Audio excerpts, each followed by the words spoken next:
All right, YouTube, we are at 2.5 minutes to midnight. That's right, the Doomsday Clock has been moved a half minute in the wrong direction, which means we are now officially, according to the scientists involved there, at our most dangerous level since the Cuban Missile Crisis. The 80s ain't got nothing on where we are now.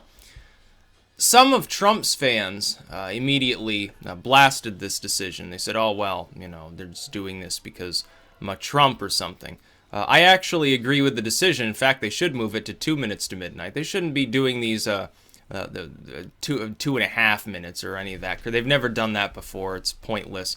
I suppose that they kind of blocked themselves in when they declared that the literal nuclear standoff we were in the Cuban Missile era, when they declared that that constituted 2 minutes to midnight, they permanently set a lower limit cap so that anything short of an open conflict in which there could be a literal nuclear exchange, as was the threat at the time, anything shy of that can't be more than 2 minutes to midnight. It would have to be, we were at 3, which is already bad enough. That I think the last time we were at that was the middle of the 80s, when the Soviet Union kept churning out more and more missiles.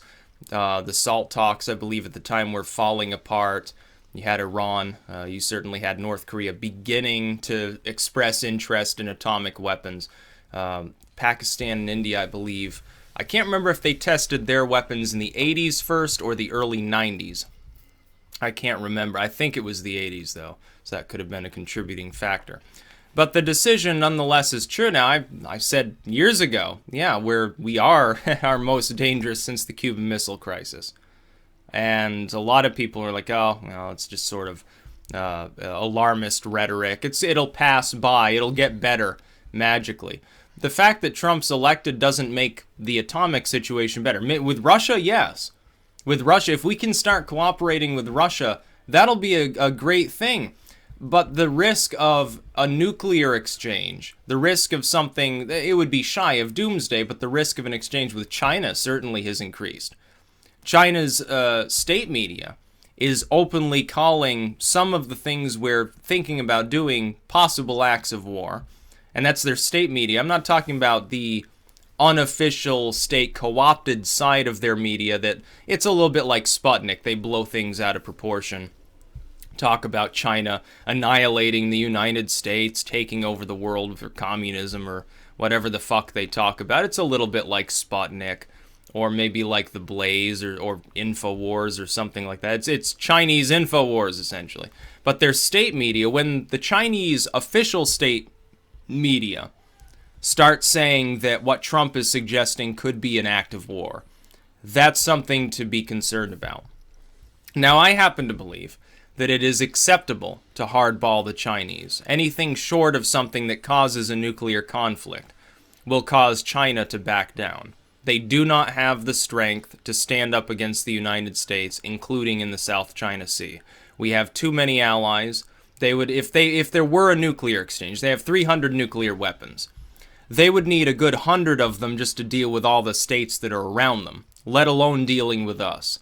They'd have to attack our carrier fleets. They would not have enough nuclear weapons to actually annihilate us. We'd probably bullseye half of them out of the sky.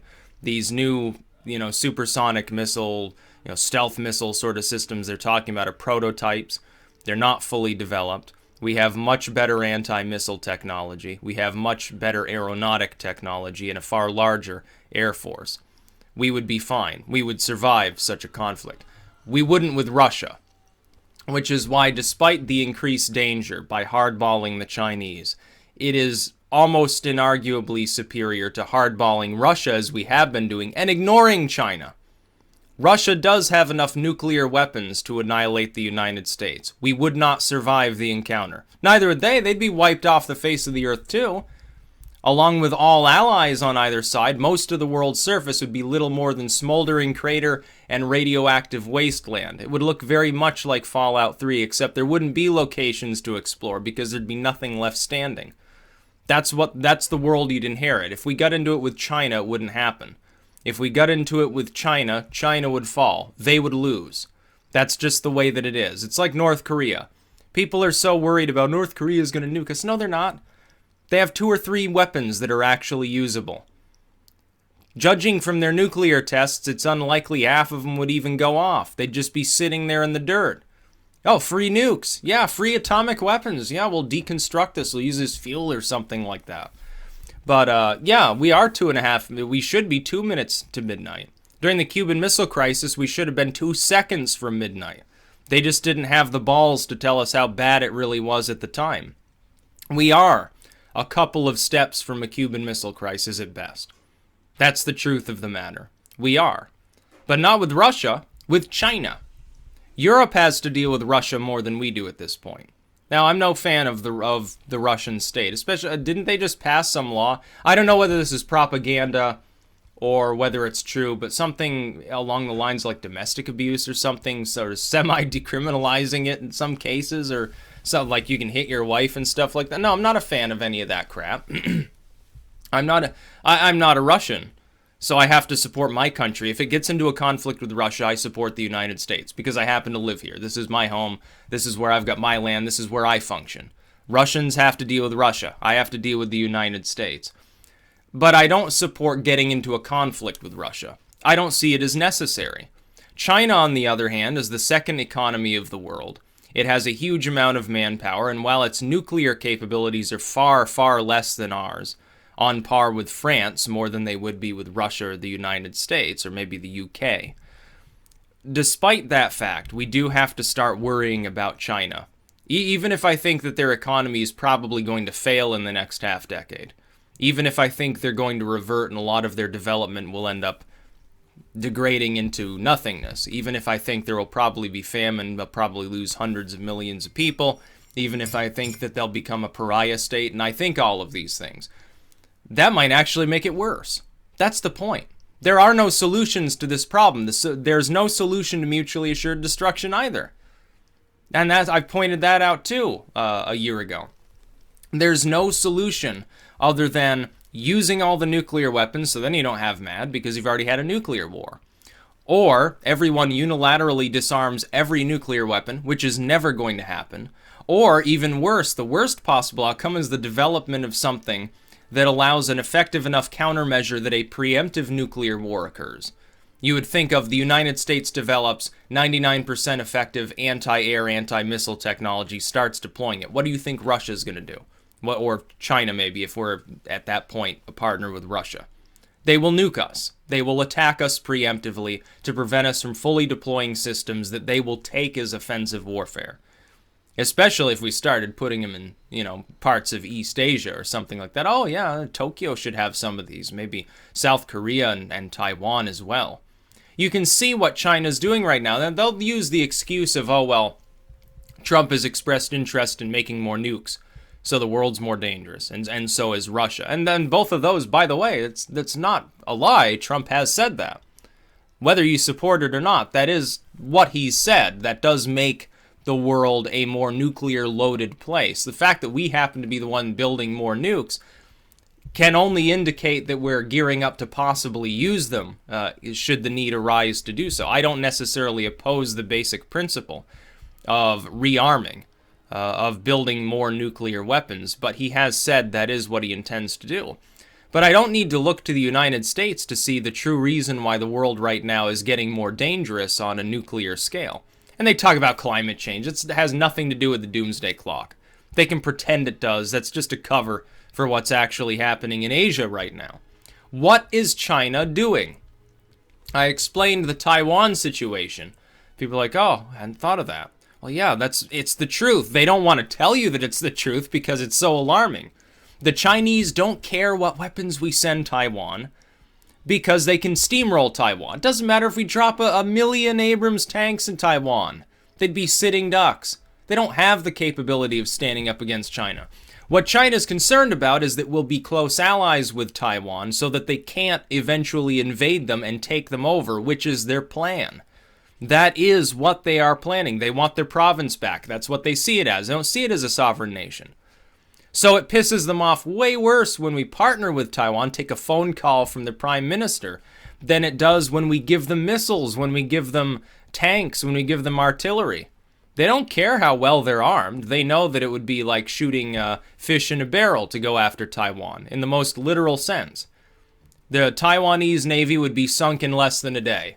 Their Air Force would be utterly obliterated within a couple of days.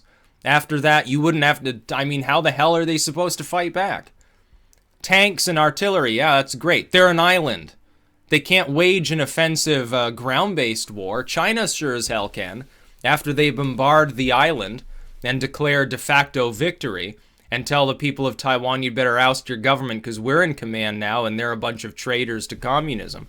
They'll march right in and it'll work. But not if the United States is on their side, solidly, in a diplomatic sense, because then we might get involved. Then it becomes too dangerous for them to do so.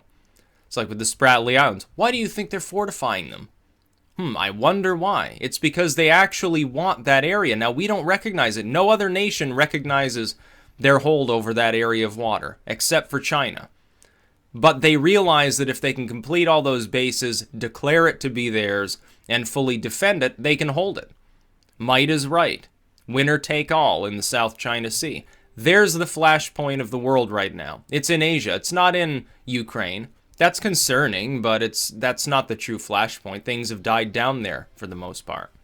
Ukraine could bridge the gap between East and West and become really sort of the intermediary between the United States and Russia. Not even just with a Trump regime that's more receptive maybe to Russian overtures, but even a hardliner. It could be done through Ukraine. It'd be great, actually. It'd be great to have a zone which could supply the diplomatic necessities to be a go-between between Russia and the United States to keep everyone's heads cool. But there is no such state in Asia. There's no such state involving... What would be the answer? North and South Korea? Is that going to bridge the gap between the Communist Party of China and the government here? It's never going to happen. Now you have Trump. He is saying he's going to hardball the Chinese. That will cause social alienation and economic stress in that region. If China's economy should fall, those nuclear weapons could fall into the hands of militants. They could fall into the hands of rogue governments of various forms that would crop up. Tibetan revolutionaries could take a bunch of nuclear weapons and command them. What are we supposed to do? We might end up having to fight one or more of these splinter regimes, if that happens. I don't think it's in anyone's best interest for China to collapse. I think it's in their best interest to try to overhaul the Chinese government to make it less prone to imperialism within its general neck of the woods or something along those lines. So yeah, 2.5 minutes from midnight. Yeah, we're closer to doomsday than we were a while ago. It's true. You can't say, oh, it's a political move. Yeah, kind of. Yeah, it's kind of like downgrading the U.S. to a flawed democracy. Which is also true. They just should have... They were 2 decades late in doing so. A decade and a half late, sorry. In doing so. They should have done it after 9/11 when the Patriot Act was passed. But that doesn't mean that the principle is wrong. It's just their explanation and their timing is off. They should have put it at 2.5 minutes to midnight a couple of years ago. When Obama started going after Russia with sanctions and so forth, that's probably when they should have acted. They just waited. All of these groups waited to make it seem, to both, at the same time that they're telling the truth about our situation, they waited to tell us until Obama wasn't in office. That's the political move. That doesn't mean that the summation that they're giving us is wrong. It's not. In fact, they're underestimating the risk. We're more than 2.5 minutes from midnight. We're less than 2 minutes to midnight. The Cuban Missile Crisis should have been measured in seconds, not in minutes. We very, very almost had a nuclear war.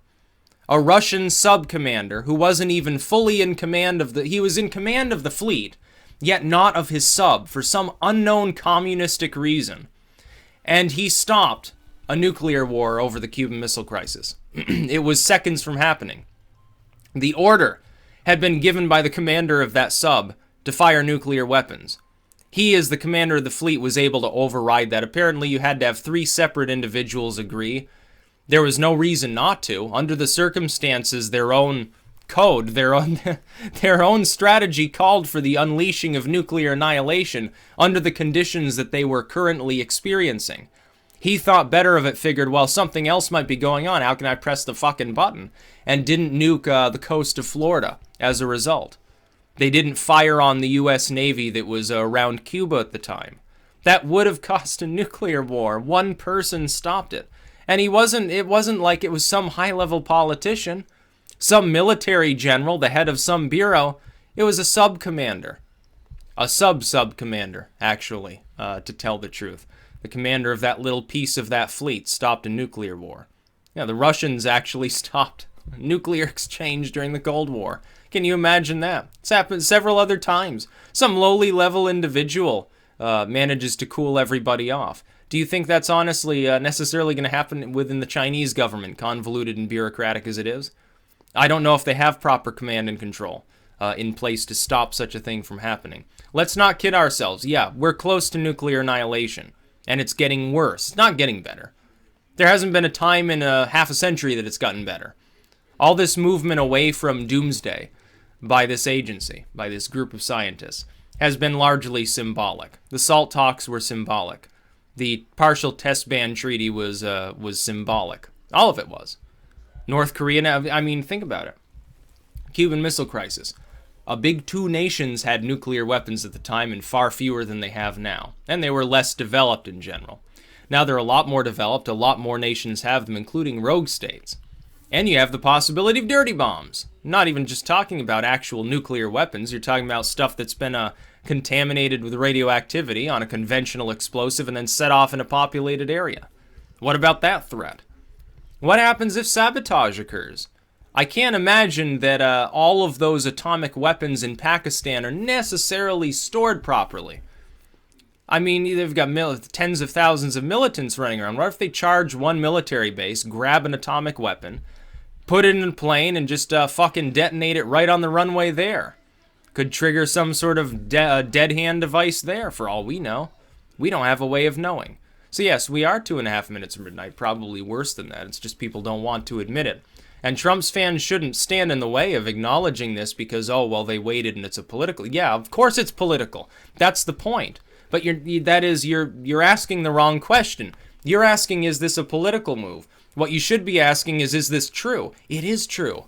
That's the real horror of it. It's been true for years. That's about all. Peace out.